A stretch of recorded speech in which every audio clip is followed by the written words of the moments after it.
So it's having real world effects, and it's just a matter of you got to hit the tipping point with it, right? Nobody, like, of course, everybody wants to see Elon go fucking bankrupt now. Yeah. He did it to himself. You can't cut pediatric cancer research without people being like, fuck you, I want you to go bankrupt. You can't cut Social Security without people saying, fuck you, I want you to go bankrupt. You're making my grandma lose her fucking monthly check. Who the fuck are you?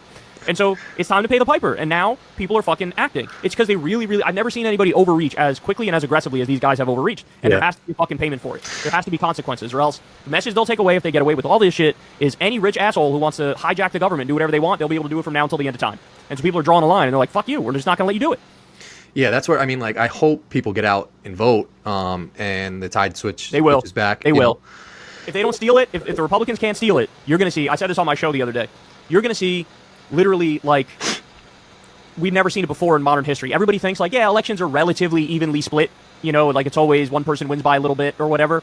You know, if you crack 300 electoral college votes, it's like a big deal. Yeah. But people don't know, it wasn't that long ago in U.S. history where we had some elections where 48 out of 50 states went to one of the candidates, where one candidate only won 2 states. So the idea that, like, oh, it'll always be relatively close. No, we just haven't lived through a presidency yet, which was either so amazingly good that everybody voted for the person, or like we're going through right now, where the presidency is so immensely bad that everybody's just going to vote against the Republicans. Yeah. But I really hope that he's right on that, but I have some caution. First of all, the most recent devastating election was 1984. Reagan destroyed Mondale, 49 states. And Kyle says, oh, it's an amazing presidency that leads to results like that. But I don't think that he or I would say that Reagan's presidency, his first term, was amazing. Same with Nixon's first term, 1968 to 1972. He serves a term, and it was not amazing. He kickstarted the war on drugs during that term. And yet he destroyed George McGovern. George McGovern won one state. That was it, one state in D.C.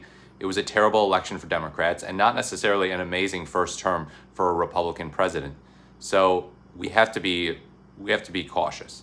Now, also, don't get your hopes up too high on people turning on Trump too hard. Obviously, Kamala Harris lost to Trump. It's unfortunate, but it's true. And we thought that Kamala Harris was going to win because Trump was running such a bad campaign. Now, it's possible that him being in office ends up being a far cry from his campaigning in terms of the effect that it has on the regular voters, that they say, okay, well, now this stuff is hurting me. His campaigning wasn't hurting me. He was saying stupid, absurd, horrible stuff, but it wasn't affecting my living conditions. Now he is. So to Kyle's point, yes, there could be a landslide against the Republicans in 2028. So that's something to look forward to, but we have to be cautious. Assuming they can't steal it, we are absolutely going to witness that. These midterms are going to be historic, bro. Are those the midterms are going to be, or is it still a little no? ways?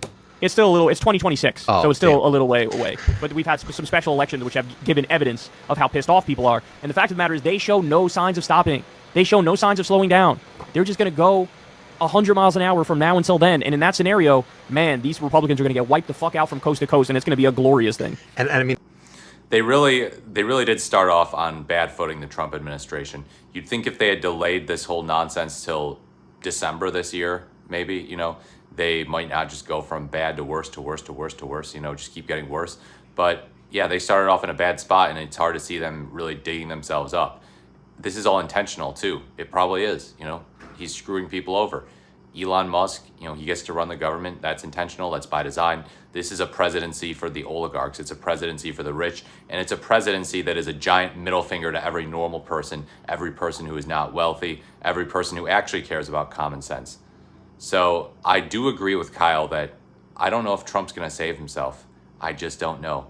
I mean, he's saved himself before, but at this point, I mean, he's being so aggressive in his pursuit of oligarchical policies, in pursuit of authoritarianism, in pursuit of treating people, anyone who he deems a threat, anyone who he deems problematic, in the worst way possible, send them to prison camps in El Salvador.